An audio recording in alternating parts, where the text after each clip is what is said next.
E, Márcio, eu fui um dos maiores ateus que já pisou nessa terra. Talvez mais do que Nietzsche, que escreveu sobre a morte de Deus, do que Marx, que considerou Deus como ópio da sociedade. Para mim, Deus era uma invenção da psique humana, uma construção dos pensamentos, que é a minha área de pesquisa. Então, nesse aspecto, eu fui um ateu científico. Eles foram ateus que combatiam alguns atos religiosos e, por isso, baniram a ideia de Deus da sua mente. A partir de desenvolver a teoria da inteligência multifocal, eu comecei a estudar como os pensadores na história da humanidade brilharam na sua inteligência. Como Einstein, com 27 anos, conseguiu abrir o leque do pensamento e produzir uma teoria extremamente complexa.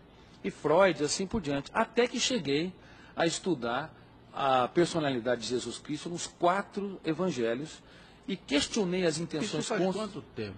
Faz mais ou menos uns 10 anos que eu venho pesquisando mais profundamente, tá certo? Até então você não era uma pessoa religiosa, nada? Era... Não, eu não era uma pessoa religiosa, na verdade era um ateu contundente.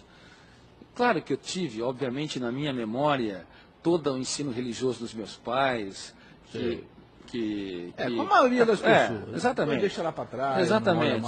E aí eu tive um passado onde eu critiquei, quis banir a ideia de Deus da minha mente, passei por uma angústia muito grande, porque uma vez que você bane a ideia de Deus, você tem que suportar as consequências disso.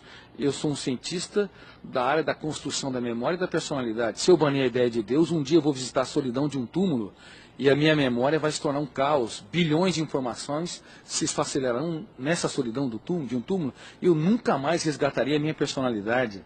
Marx não pensou nisso quando se tornou um ateu. Freud talvez não tenha pensado, mas eu pensei por ser minha área de pesquisa. E eu pegava minha filha no colo, a mais nova, a Cláudia, e eu sabia que um dia eu morrerei e nunca eu teria de volta o conhecimento de quem fui e nem de quem minha filha foi ou minhas outras 2 filhas foram.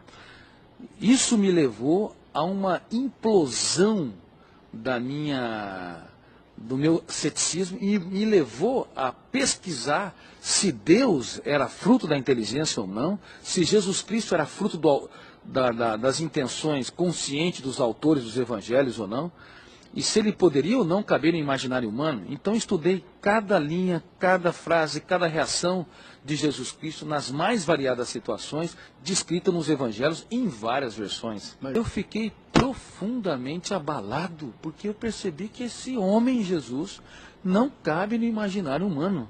Veja bem, quando Judas, no ato da traição, o beija, só o beijo afetivo dele indica que aquele homem era repleto de sensibilidade, porque nenhum de nós seríamos traídos com um beijo, entendeu? Além disso, quando ele o beija, o que se espera, a psiquiatria esperava dele ser controlado, de Jesus ser controlado pela raiva, pela frustração, pelo ódio, e não reagisse com inteligência, mas no exato momento em que ele foi beijado, ele gerencia os pensamentos, controla a sua emoção, abre o leque da sua inteligência, olha para o seu traidor e diz, amigo, para que vieste? Nunca na história uma pessoa traída tratou com tanta dignidade, inteligência e altruísmo o seu traidor. Então eu percebi, esse homem não cabe no imaginário humano. Eu o comparei com a atitude de Freud, que foi contrariado por alguns amigos na tese da sexualidade, como Jung e Adler. Ele não suportou os 2 amigos, baniu da família psicanalítica, ao passo que Jesus Cristo, ele incluiu o seu traidor, chamou-o de amigo e deu até o último minuto uma oportunidade para ele reescrever sua história, o que indica que ele não tinha medo de ser traído, ele tinha medo de perder um amigo.